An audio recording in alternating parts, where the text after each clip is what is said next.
this afternoon on the WIBW. An African American, she was born into slavery in the South at the height of the Civil War. At just 16 years of age, she was charged with raising her 6 siblings after her parents died of yellow fever. Educated by white missionaries, she landed a job teaching in Memphis, Tennessee. After having been thrown off of a train for her refusal to sit in her section, she began writing articles for a small militant newspaper in Memphis. It was here that she soon discovered 2 of her finest passions, writing and exposing the ignominious act of the lynching of blacks in the post-Civil War South.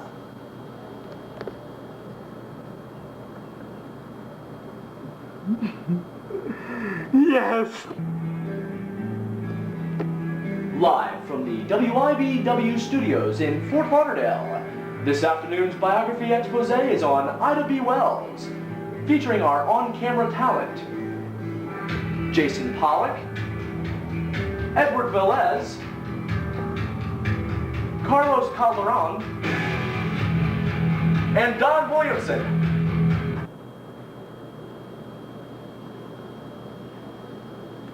Good afternoon again, everyone. I am Jason Pollock. And I am Don Williamson. On today's show, we will examine and highlight the passion and determination of one of this country's forgotten pioneers in journalism. She was more than a muckraker, more than a reporter, more than a teacher, more than a mother, more than a wife. Ida B. Wells, as it shall soon be evidenced, is an American hero. The year is 1862. America is deeply divided and engaged in the deadliest conflict of its history. Slavery is rampant throughout the South. In Holly Springs, a small farm town in northeast Mississippi, when Ida B. Wells was born. Her parents, both slaves, worked fervently to protect their newborn daughter from both the hideousness of slavery and war. Following the defeat of the South and, of course, slavery, Ida B. Wells attended school at Russ College, which was operated by white missionaries. The school, although termed a university, was little more than a high school, an industrial or vocational school. In 1878, at the young age of 16, Ida's parents were both afflicted with the yellow fever. Her parents died soon thereafter, and Ida found herself raising her 6 siblings. In time, she moved to a small town called Woodstock, a suburb of Memphis, Tennessee. 1884 was an exemplary year for Ida B. Wells. She was hired to teach at a small rural school at the age of 22. This was quite an accomplishment for a black female in the South, especially since illiteracy was quite prevalent among the South's black population. She began to attend summer classes at Fisk University in Memphis. It was in 1887 that Ida decided to seat herself in the first class section of a train bound for her teaching job. Since civil rights laws ensuring blacks the right to travel first class had recently been abolished, a new mandate had been established. This was the Separate but Equal Ordinance. Ida was approached by conductors who physically attempted to relocate her to the smoking section of the train. Instead of being involuntarily moved, she got off of the train. She soon filed a discrimination lawsuit against the Chesapeake and Ohio Railroad, which she won in court. She was awarded the handsome sum of $500. However, the Tennessee Supreme Court reversed the verdict 3 years later on appeal.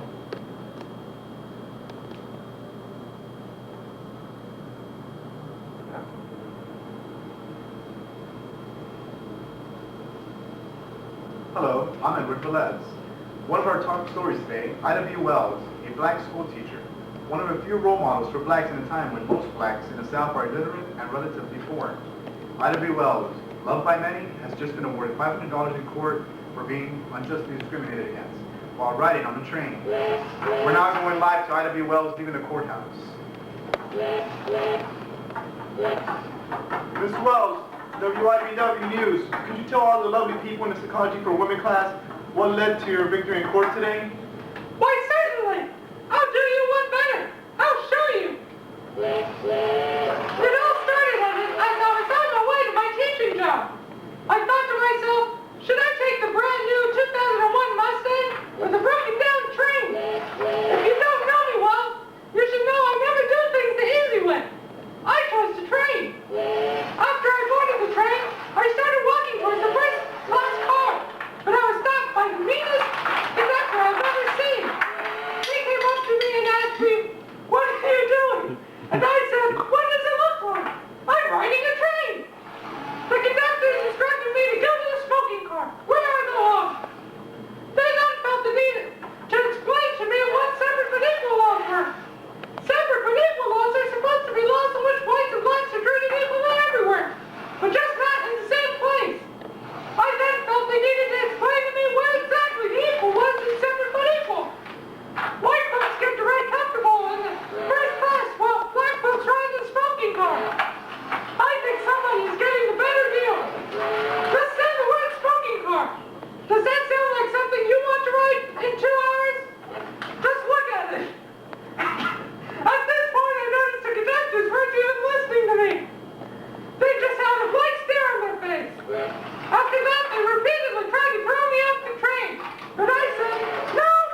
I felt some great injustice that day against blacks, so I decided to go to court. They heard my case and I got paid big time. But it wasn't money that was important. The real victory was in the fact that people saw the treatment of blacks was unfair. I proved that the law is not always right. 2 metros. You proved your point and got $500. So what's next? I'm going to Disney World. I meant after that. I'm going to start writing about all the other inhumanity and injustice that's being done to black people. Then I'm going back to Disney World. Thank you, Miss Wells. Proof again that one person can make a difference. For WIBW, I'm Pittsburgh.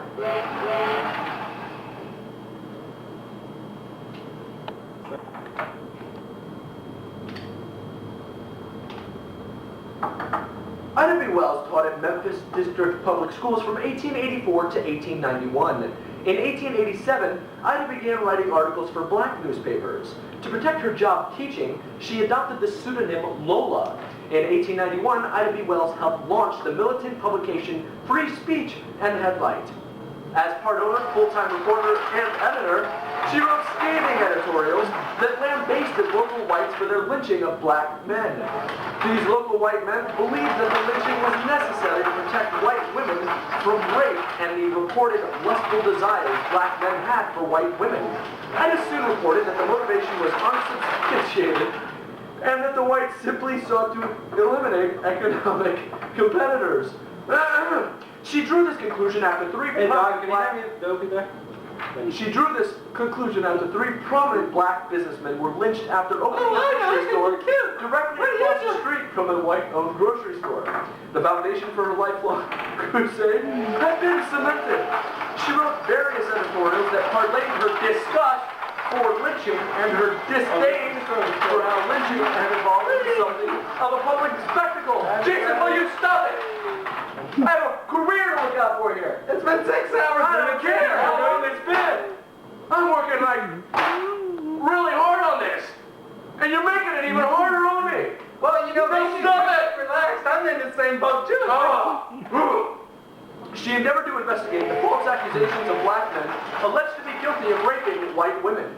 But when she wrote an editorial announcing that some of these rape cases may have actually been the result of white women who enjoy black men, she ignited a wave of protest that culminated in violence. A mob organized and burned her press offices. Fortunately, Ida was lecturing in Philadelphia and New York at the time. She herself would have undoubtedly been lynched if she was in town at the time. She began writing her articles, encouraging her readers to move away from Memphis. With a death threat over her head in Memphis, she decided to stay in New York. In 1895, she wrote a pamphlet entitled The Red Record, which chronicled a 3-year statistical account and analysis of lynching in the South.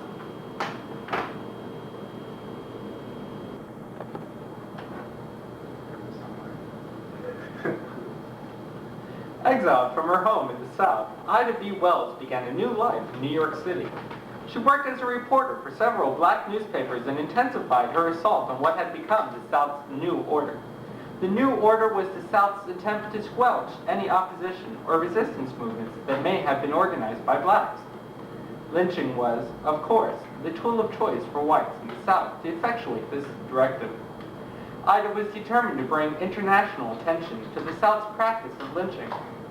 She lectured in Great Britain in 1893 and in 1894. She enlisted the backing of powerful organizations, including the Women's Christian Temperance Union. When confronted, white officials in the South promulgated that they did not want to lynch, but that it was necessary evil, for they had to protect white women from black men, whom they labeled as interminably promiscuous sex fiends.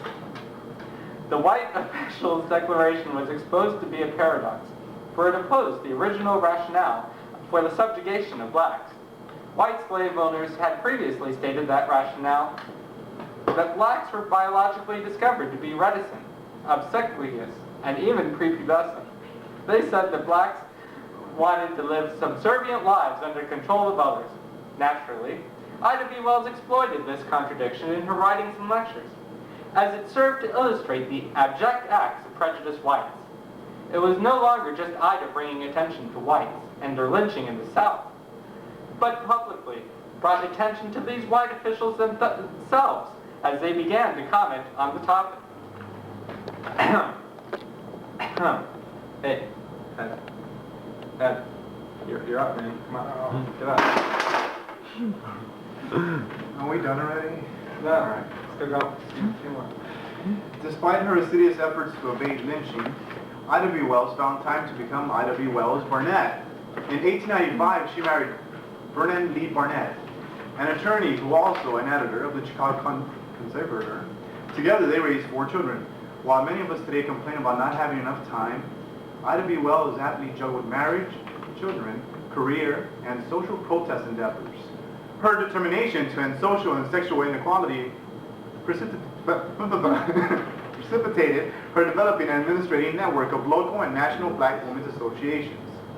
She founded the Ida B. Wells Women's Club in 1893, and it was the first black women's suffrage club. She was a major force in black life during the Progressive Era. She worked with one Jane Addams to obviate the establishment of segregated public school in Chicago. She also was the first black female to establish the first kindergarten in a predominantly black community.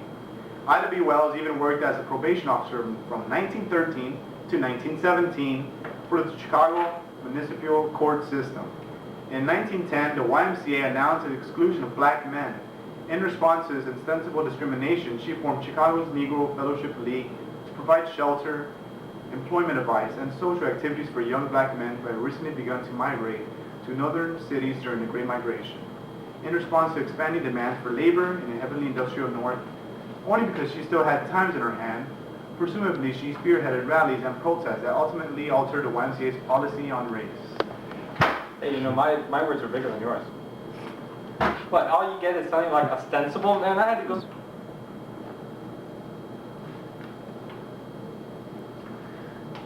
Good afternoon. Jed and Ed are taking a well-deserved break. In their place, Carlos Calderon, the cameraman, is taking their place. The National Association for Advanced Colored Person, commonly referred to as the NAACP, was founded in 1909. Ida B. Wells explored the newly formed association's leader to take an ostracized, unyielding stand for lynching.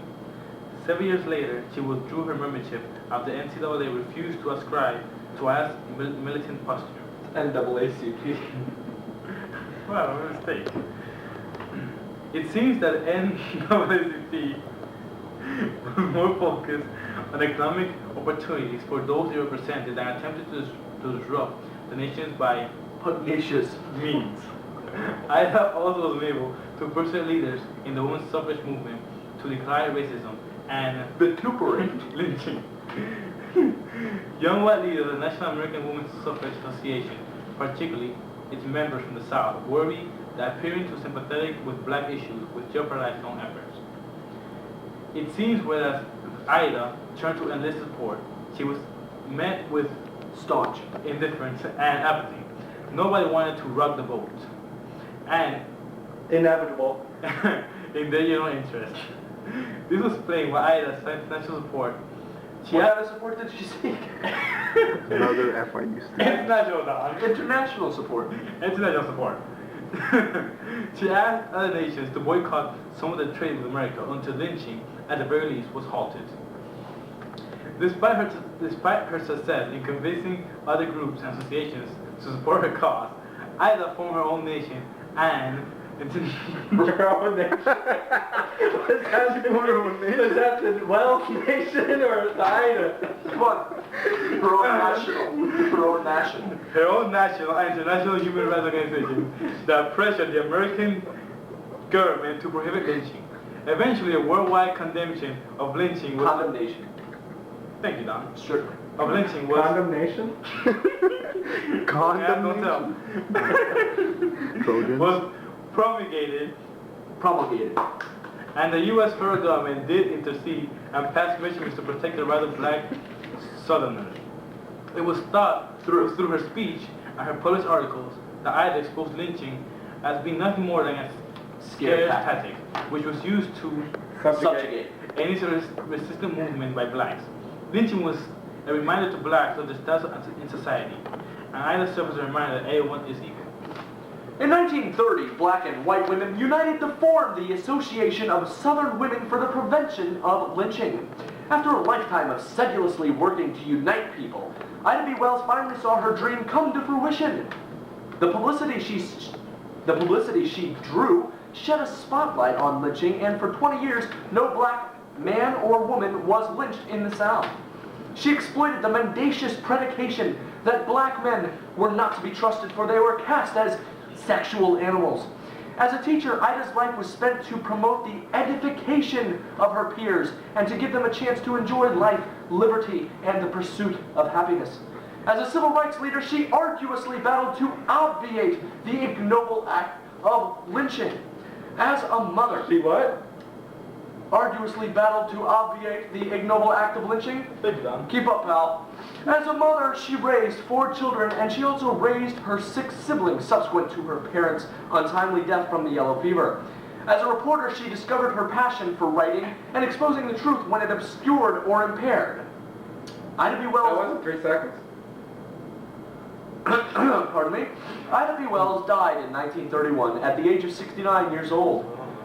When the names and faces of journalism's elite are stated or shown, Ms. Wells Barnett will not be seen or heard. Connie Chung has never had her offices burned, nor has Barbara Walters. Tom Brokaw has never been exiled from his hometown. In addition, the aforementioned journalists are remunerated exponentially better than Ida B. Wells was.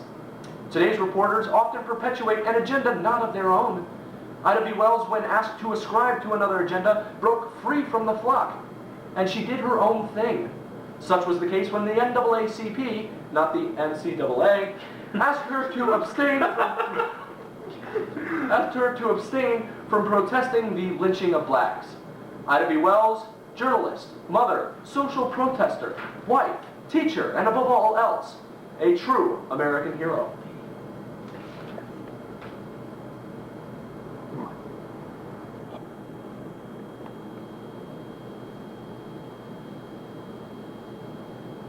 You know, Don, it is really quite intriguing to think that we, as journalists, are able to report the news from the comfort and safety of our luxurious studio. Quite. I mean, Ida B. Wells was out there, in the trenches, exposing falsities, risking her life on several occasions, simply to gain support for her cause. Jason, you know, you're absolutely right. Her name is widely unknown, and there's no mention of her today. I wonder what Ida's life, with her unparalleled courage and discipline, would be like today as a reporter. As a black female, she would have herself to thank as a pioneer and muckraker. Indeed. Yes, but what would Ida's life be like if she were living among us here today?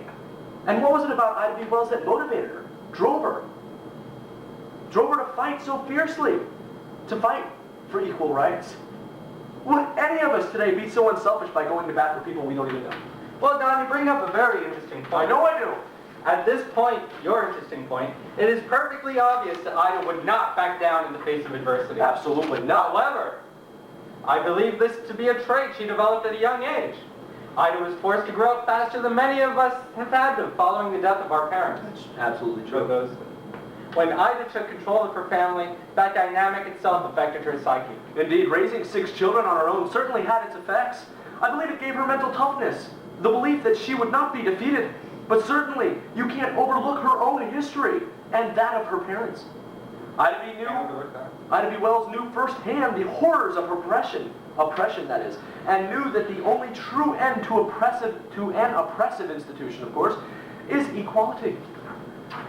What makes her accomplishments all the more remarkable is really the fact that she successfully was able to juggle not only her various jobs, but also her demonstrations in addition to her traditional motherly role. Ida was truly determined to make sure that all black Americans would no longer be stuck in a stronghold of oppression. You know, Jason, Ida B. Wells was tough, stubborn, determined, resilient, tenacious. By all accounts, Ida B. Wells was a true American hero. Yes, she was, and she was quite verbose too. Indeed.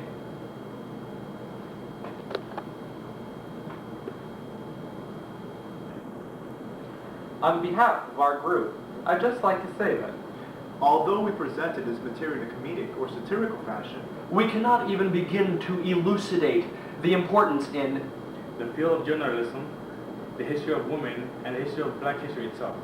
our time is up. We thank you for yours. Bye now. Goodbye. bye-bye.